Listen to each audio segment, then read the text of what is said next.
This is Vladimir Park in central Kiev. It's absolutely one of my favorite spots in the capital. And it's probably because it's kind of tucked away within the urban sprawl around me. It's right beneath St. Michael's Cathedral.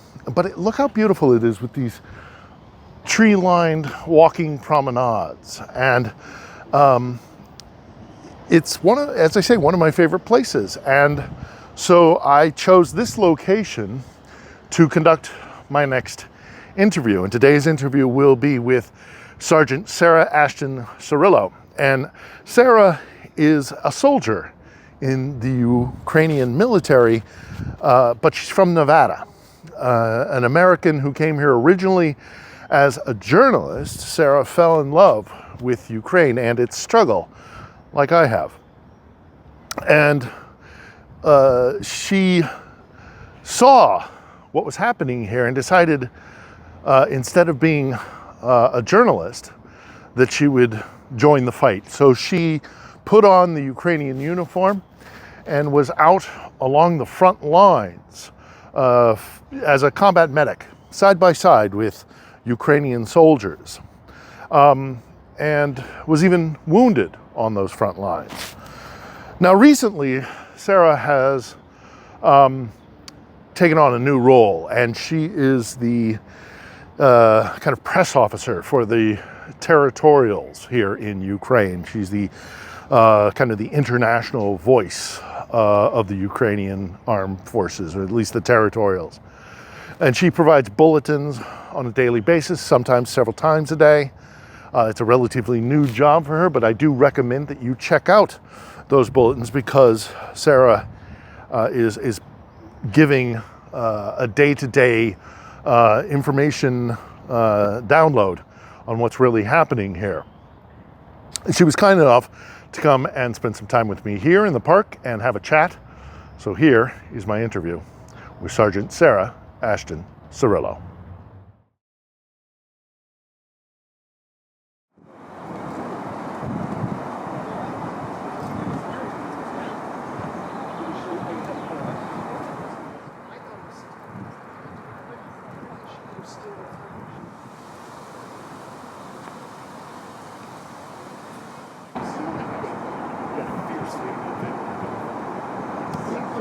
Don't even realize how. Thank you, Sarah, for doing this. I really do appreciate it. Let's start from where organically one would start. What brought you to Ukraine? Well, Philip, I did want to say it's great to finally be here. Specifically over the fact that I know I ran into you on the streets of Kyiv. Yeah. I want to say back in November. Yeah, something like that, right outside my building. Right outside your building. I had just enlisted in the ZSU. That's right. And I had just come back from Donbass. Okay. Literally got out of my car with all my equipment, saw you coming out of my building, was like, Sarah, because I've been wanting to do this, what we're doing right now, this conversation, because I've been aware of you for quite some time. Back when you were still a journalist in Kharkiv, but I did want to take this chance to talk because we're both been here a long time. Yes, we have. And I know what motivates me to be here, but I'm curious as to what motivates you to be in Ukraine. Originally, I was coming for 2 weeks, and I had been paying very close attention to what was taking place along the border between Ukraine and Russia, and what was happening here. I had covered refugees before. So my focus was not on the war per se, it was on the humanitarian crisis that was clearly unfolding before our eyes. And I had told a handful of people, if a full-scale invasion takes place, I'm going to fly over there, go to Poland, check what's happening along the border, see what's going on maybe in Lviv, and then do a compare and contrast to the 2015 refugee crisis. Do 2 weeks, and then fly back and get back into the thick of Nevada politics. Because in Nevada we matter, so we have to be focused on that. Sure. Ultimately, that's not what happened. And one of the reasons for that is after becoming credentialed, I had an opportunity in the days immediately after to be brought to Kharkiv and in bed with some security personnel there. And as days went past, and I'm watching what's unfolding, and I'm in this bubble, that's the only way to put it, I was in a Kharkiv bubble. Mm-hmm. I had no idea what was happening for the most part, anywhere outside of Kharkiv Oblast, maybe Sumy.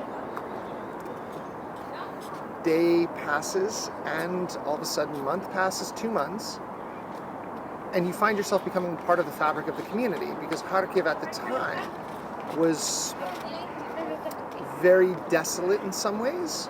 A lot of the population had left, and those of us who were there, specifically outsiders, for lack of a better term, be it NGOs, volunteers of some sort, or journalists, really saw the city in a different way. And by May, I was working for the Territorial District of Zolochiv in an official capacity as their outreach. Which is like a village on the outskirts of the Kharkiv Oblast? It's or a village. It's the last territorial district on the border zone with Russia. Right. So you were in a little village, in essence, and they took to you, you took to them, Yes. and you became their representative. Their representative, empowered, the full letter was stamped from the mayor. And what was interesting about that, so I went up there 3 days a week, lived in Kharkiv, starting in May. That allowed me to spend more time along the Russian border than any other foreigner to this point since the full scale. And in Kharkiv, too, where things were intense. Kharkiv, we lived under constant terrorism, constant war crimes. Yeah. Then, Kharkiv, for your listeners, 25 miles from the Russian border, and Zolochiv, 6 miles, 3 miles, 2 miles.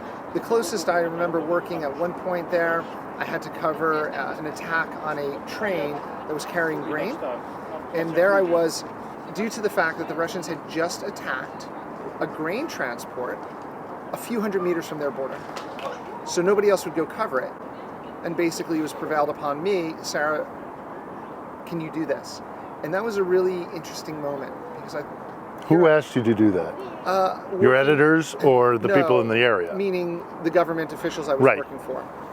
Because no editors would allow their No, of course journalists to not. go there. No, of course not. So I'm standing on train tracks, climbing up inside this train, filming, and nothing separated me from Russia. The border was a couple of hundred meters away. And ultimately, this continued on for some time, and seeing the war crimes, the only way to put it, seeing the death. I want the world to understand war is ugly in every sense. If I go another day with never seeing a dead body in my life, it will be a good day. I'm right there with you. Because we've been exposed to too much here, as people around the world in other disaster areas have been as well. But step by step, as I integrated with the military, as I integrated with civilian leadership, I started to take on different roles, and I understood at one point I had to separate journalist from what I was doing as, what I would say, I went from observer to active participant to combatant. And in that active participant role, where I was clearly working for the government in a very public way, I understood that I could put journalism at risk, ethically and otherwise, if I still worked as a journalist. Yeah. For pay, for media outlets. Yeah. And in the end of August of 2022 was my last paid byline. I had filed about 35 plus bylines from Ukraine, in addition to all the work I was doing in a civic sense. Counteroffensive took place. I was very involved in that due to the capacity of how I was working with different aspects of the Ukrainian government. And finally, the call came. I was in Bakhmut in October. There was fighting going on. I had to push back against the Russian narrative. Russian MOD had just put out a telegram post and some other posts that they took Bakhmut. I went down there, I stood in the center of Bakhmut, and I showed City Hall was there. Meanwhile, there was running gun battles around us. BBC was covering a gun battle a couple of blocks away as I'm standing there doing the most ridiculous selfie. And at that point, the call came, come to Kyiv and enlist. And so 2 weeks became 7 months and has now become 16 months. Because I arrived 1 week after the full scale. Before I move on from that period, I want to ask you a quick question. You've fallen in love with Kharkiv, clearly. Now, I'm a Kiev boy, okay? I'll let others be Lviv or Odessa. Sure. I'm a Kiev boy. What about Kharkiv did you fall in love with? here's what was amazing about the people of Kharkiv and my experience there. The Russians did not understand who they were dealing with, and it epitomized all the mistakes and fallacies and lies and propaganda that the Kremlin sold themselves about their full-scale invasion. The people of Kharkiv traded with the Russians. The people of Kharkiv have family, and I mean Kharkiv Oblast, family all across the border zone. But ultimately, when the full scale came, and the Russians got into the city, the people of Kharkiv said, no, we're not going to be enslaved by you. We may share blood, we may share a language, but we believe in freedom, we believe in liberty, and no one is going to tell us in Kharkiv how we're going to respond, act, or otherwise engage with these Russian folks who came into our land. And due to this, and to see this indomitable spirit of the people of Kharkiv, we were attacked every day. I lived in North Saltivka. I saw it. I saw my building. My building was hit. I saw the strikes come in. Every morning throughout June, July, and August, 3, 4 a.m., you can look at my Twitter timeline. We're hit again, we're hit again, we're hit again, over and over and over. But Kharkiv was known as this concrete reinforced city, the city of iron and rebar and basically a steel city. And it was proven during the entirety of the full-scale invasion. How could you not fall in love with that? And how could you not fall in love with the people who, when you are under this attack next to them, they're thinking not only of themselves and their country, but their neighbors. It was about Ukraine, it was about Kharkiv, and it was about family and friends. And they took me in. To this day, I still have my apartment in Kharkiv. To this day, I still have my garage in Kharkiv. And it's caused a bit of a problem because every time that somebody tells me to get equipment, I'm like, it's in Kharkiv. You know, the thing that strikes me about Kharkiv, and again, I am first and foremost a Kiev boy, but I do love Kharkiv, and one of the things I love about Kharkiv is their sense of communal spirit, the community spirit. When I was there shortly after it was fully kind of wrested from Russian hands, and I saw posters all around town, not celebrating the defenders and the soldiers. That was there too. But there was also posters celebrating the women the old babushka who came out and swept glass off the sidewalk. Absolutely. Now, Kharkiv, hero city of Ukraine. And there's a lot to be proud of here. And it's interesting to me that not only are they proud of the resistance that they provided, but the fact that the city lives, this poster says. And it shows not soldiers, not fighting positions or defeated Russian soldiers or armor. No, this poster celebrates the fact that they cleaned up and recovered from the aggression of the Russians. Like celebrating that communal spirit. So I get where you could have love for Kharkiv, but I'm going to leave, you can have Kharkiv if I can have Kiev. Fair enough, you know, whether you're from the west of Ukraine, east of Ukraine. We're all Ukrainian now. No, it's all one yes. Ukraine now. And I think it's interesting, as a matter of fact, not to be flippant about that, but I think Putin did the exact opposite of what he intended to. He's unified Ukraine. Throughout Ukraine's history, one of the main weapons that the Russians have used is to divide, because so many empires have crossed through here that there's disparate ethnic groups, and the Russians have used that, you know, divide and conquer. When they invaded, whether it's Kharkiv, which you're right, is very Russian. It's a very Russian Ukrainian city, still Ukrainian. All these disparate regions and peoples and ethnic groups, they all said, nope, we're Ukrainian. Putin unified Ukraine.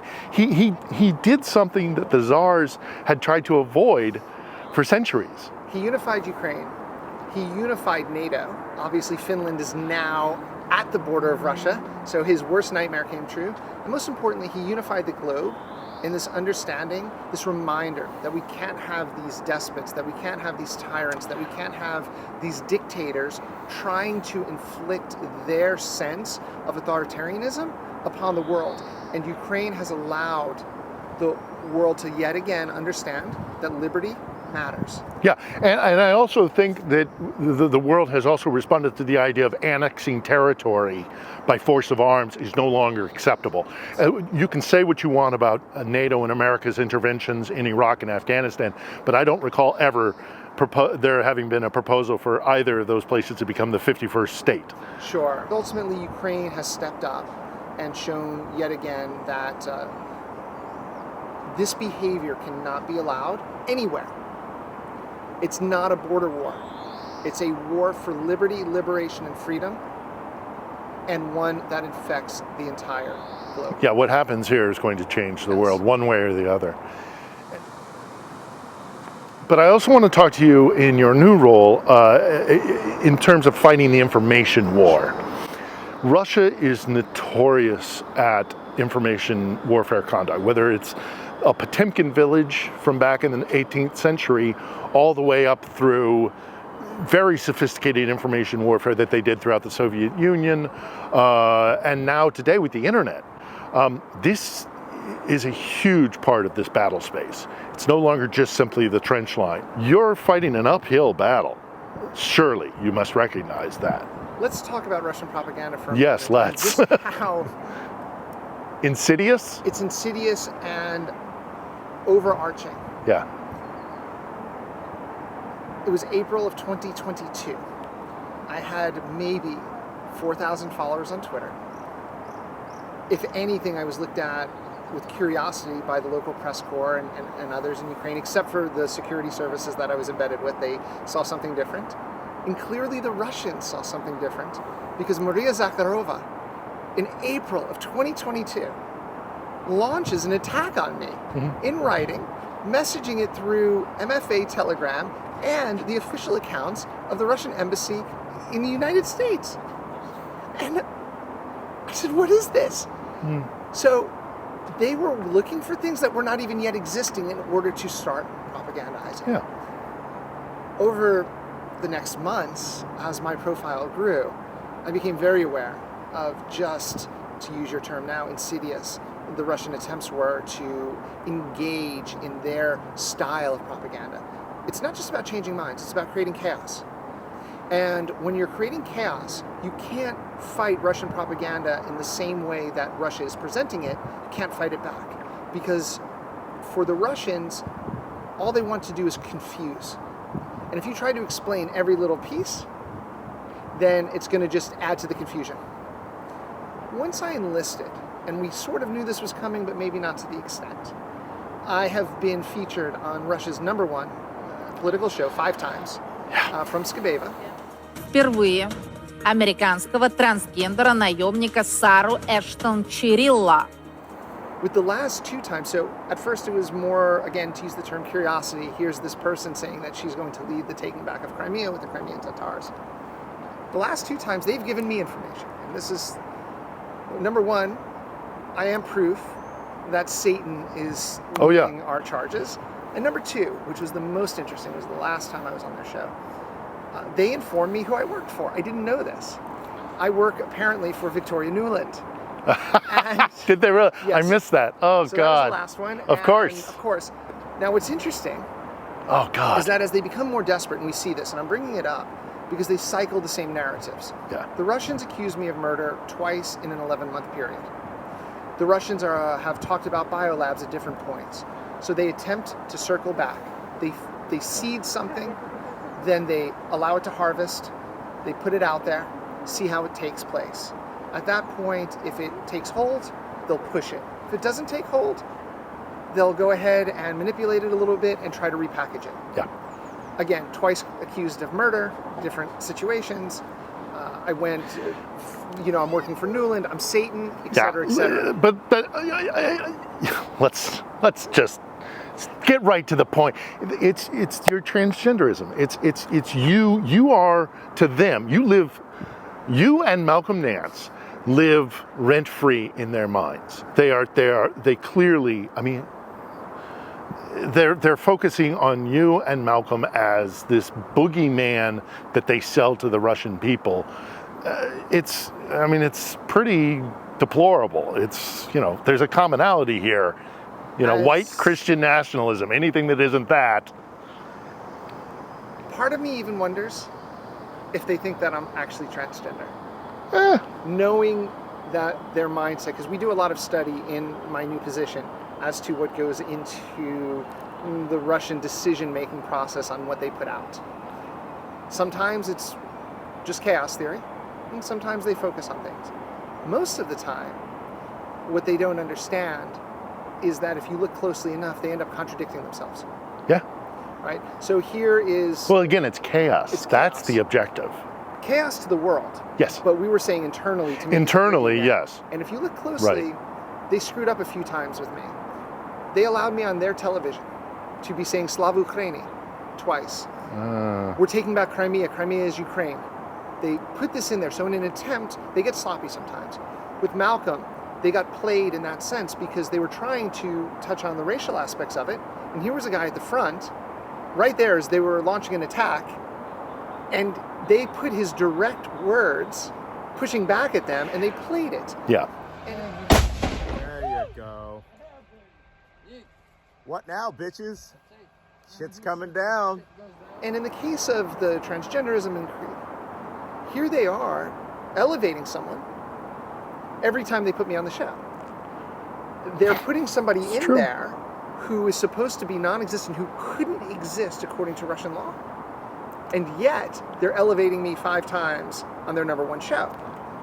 When we look in how to push back, we don't engage in their simple style of just pushing out a narrative or just trying to create chaos. What the better point to do is to understand why and how they're coming up with their narratives, and then from that point, be able to create a situation where all we do is simply point out that Russia lies. Okay. I'm really glad that you articulated it that way, because I have a very similar perspective and a very similar idea, is that if you keep fighting every little talking point or narrative that they put forward, you're always going to be on your back foot. You're always going to be reactive. Correct. But if you put out the overarching campaign, information campaign, instead of fighting each little battle by saying, Russia lies. Russia lies. Russia lies all the time. Russia hates the truth, and Russia lies. And these aren't just catchphrases. They are facts. Yeah. And we can add another fact in there. Russia's losing. And because Russia's losing, their lies and their inability to confront the truth are going up in proportion to the amount of losses we're inflicting upon them. And it's making our job easier. Their lack of military success and their own inability to control what's happening within their country is helping diffuse the message that they're trying to send out to the world. Be with you forever until you turn on them. You and I agree. Well, those of us who live here in Ukraine, I mean, we're on an inescapable path to a single outcome, and that is Russia loses this war. 100%. And it's going to be catastrophic for them. Not that I'm going to lose any sleep over it, but I mean, who are they if they are not empire? They're going to have to look in the mirror. Ukraine is the cornerstone of their empire. It was the first place that they really conquered, if you don't include, Peter and Sweden. Once they lose this, it's going to be devastating for them. So I agree with you 100%. Let's stick with the overarching points that they're liars, they're losing, and that, there's... You can see from my news broadcasts and some of the messaging we put out, we'll push back on 1 or 2 issues. We are not going to get into the mud with them every time, because ultimately, let the pig be dirty. Yeah. And we understand that we are the masters of this scenario this far. Yeah. I want to go back to a little bit. I don't want to delve too deeply into it, but you were on the front lines. You were actually in a trench with a weapon, defending a former journalist. 4 months. Right. Former journalist in the trenches with a weapon. You were wounded on the front line. Sir, are you okay? Yeah, I'm fine, sir. You know what? They can't kill us. They can't hurt us. Victory is ours. It doesn't fucking matter. Why? Because we're Ukraine. And ultimately, Putin is going to be the one dead. Prigozhin is going to be the one dead. And this is a small price for liberation and for freedom. Slava Ukraini. Героям слава! What was that experience like for you, fighting alongside the Ukrainians? I'll never forget this. And the reason I'll never forget it is because it was wholly unexpected in some ways. When I came back from my first DC trip, I told my commanders, theoretically, I was able to communicate everything we needed to communicate from my experiences. But I need to go fight. And there was a lot of pushback on that. A lot. Ultimately, the Kharkiv Defense Forces. It's 209th Brigade, 113th. It's 209th Battalion, 113th Brigade. I joined them. I am a certified senior combat medic. I am trained with our assault rifles. I knew the guys, and they needed a medic. My commander in Kiev signed off on it, and off I went. When I was told we were deploying, that was February 1st, my transfer documents went through. On February 2nd, I was fighting. And I remember calling Kiev, and I said to the commander, we're going to the 0 line. What do I do? Because as a member of Territorial Defense Forces, I thought we were in some backup capacity. We're infantry unit, light infantry, no armor, but we were assigned to this position north of Kremina, in the woods, isolated, had to hike in every time we went to position, several kilometers, snow and ice. They told me, listen to your commander on the ground. Yeah, you're a soldier now. You're a soldier, trust him, and I knew him. So this is why I'm saying, trust Captain Alexei, and use your common sense. You've been in frontline war as a journalist. You've been in frontline war working for the government. Just understand you have a weapon now. You're actually safer. When the first casualties I worked on unfolded in front of me, when the first fighting took place, it was all instinct. You have no time to think. Everything I thought war was from watching movies is not that. There was no praying to God. There was no questioning your leadership. It was just do. And those first 48 hours, we had our first battle, and we won. We're sitting in the dugout, and as the senior medic, I was assigned to my commander and the first lieutenant and one of our senior sergeants. And here I am learning from these very wise soldiers and officers. And it was 11 months at that point I'd been here. So what do you think of war now? I said, I learned more in the last 48 hours than I had in 11 months. Yeah. Over the next month, we battled continuously as the Russians advanced on us. They never broke our line. I did get injured. I received some commendation, some medal. I fought. We fought from the front. My commander always insisted on being the lead person in our attacks, and so I saw it all up front.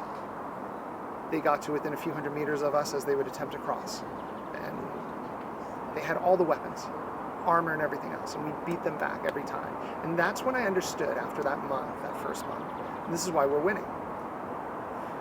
We're using AKs and iron sights. We have a couple of old RPGs, and yet the Russians couldn't break us. And then another 3 months along the Belgorod border, down back into the Donbass. And so I lived it, and I had to live it, and I had to experience it. And I'm in Kyiv now. And that caused a lot of problems because I didn't want to leave. My unit, I didn't want to leave the fight. Yeah. The same arguing that I had to be allowed to go out there, I then argued to not be brought back here. Yeah. And that's hard for Well, people to understand. you have a kinship.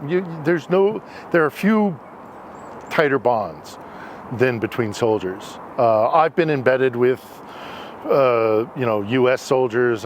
This is well past my 12th war, So I've been through my fair. But I totally get what you're saying in that, you wanted to stay with the guys who were at your left and your right on the line. We kept each other alive. Yeah, I know. And there's a somewhat myopic view. I held it as well. The bubble I talked about that I was first embedded with in Kharkiv when I went there in March and in April, I also had that bubble on the front in a different way because the world outside of us didn't exist. Didn't exist outside our company. Yeah. Maybe outside of our battalion. That was it. And also, tomorrow doesn't exist, and yesterday is yesterday. So I get asked the question all the time. I still get asked the question, and it will always be the same answer. What are you doing after victory? I have a 3-year contract for one, but sunrise is what I want to see, and I'm going to curse, and I fucking want to make it to sunset. Nothing else matters. You can fucking swear as much as you fucking want. This is my channel. Yes, it's great. And so I learned that too. One of the reasons I enlisted, and one of the reasons, to get back to your original question, how did this happen? Every single person in Kharkiv understood that. Yeah. Every single person in every city that was under the intensity of the attack that we were at in Kharkiv understood that. Yeah, and I think this is why the Ukrainians are fighting as hard as they are, and why the Russian conscript army that it basically is, just a bunch of enlisted men and conscripts, will never understand. It's because you attacked us, motherfuckers. You are killing our fellow Ukrainians. You are committing war crimes. And not only that, we're not Russian.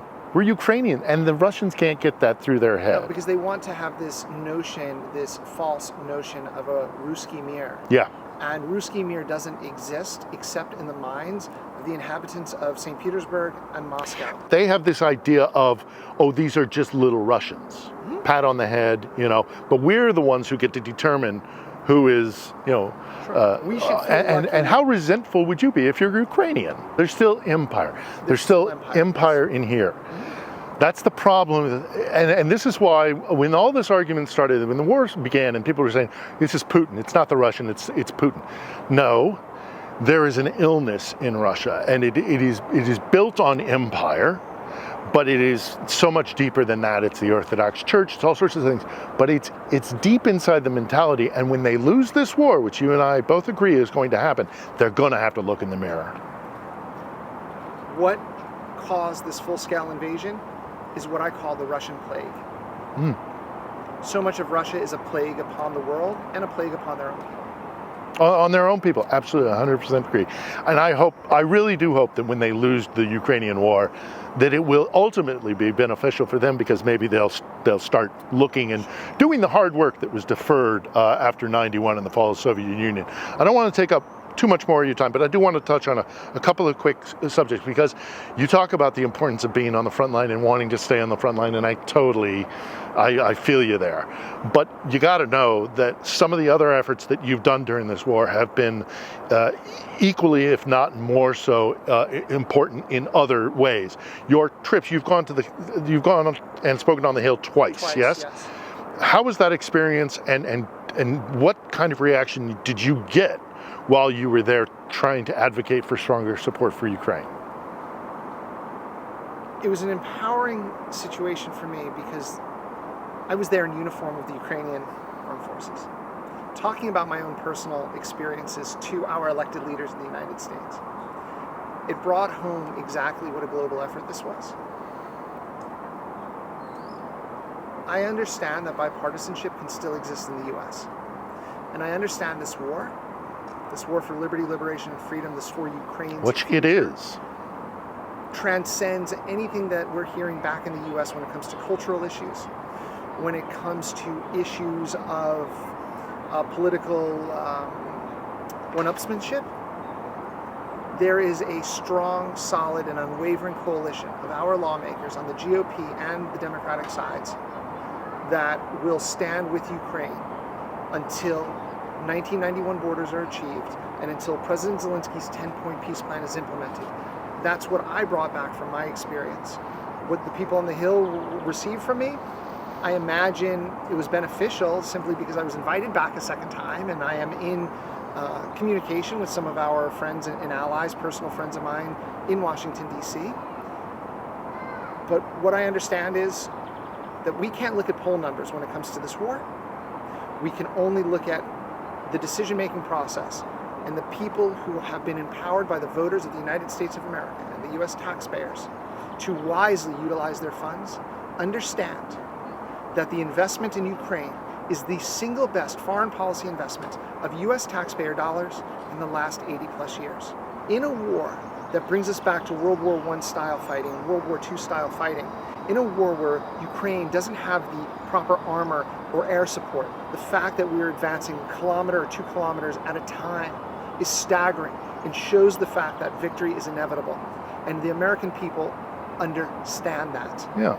And I think there's similarities to be drawn with our colonial war. Our War of Independence has a lot of similarities with the Ukrainian War of Independence, The Ukrainians which this is what it is. Are the inheritor of the U.S. 1775-1776 spirit.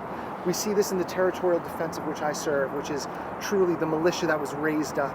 We see it in the linear brigade of the professional army that said, we are a bedrock of this society and we are going to fight back against this, this invasion of our rights. It's not just a territorial invasion that Ukraine is fighting back against.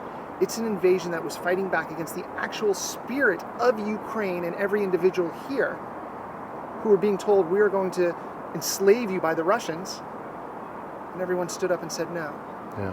And in 1775, the American public stood up to the British Empire and said no. Just a general sense of like, we want to be a part of the liberal democracy family of nations that I see happening here. And it's been humbling for me. I don't know if it's been as humbling or how you react to that. I never loved the United States more than I do today because I understand the values upon which the United States were built, and I'm seeing them in action here.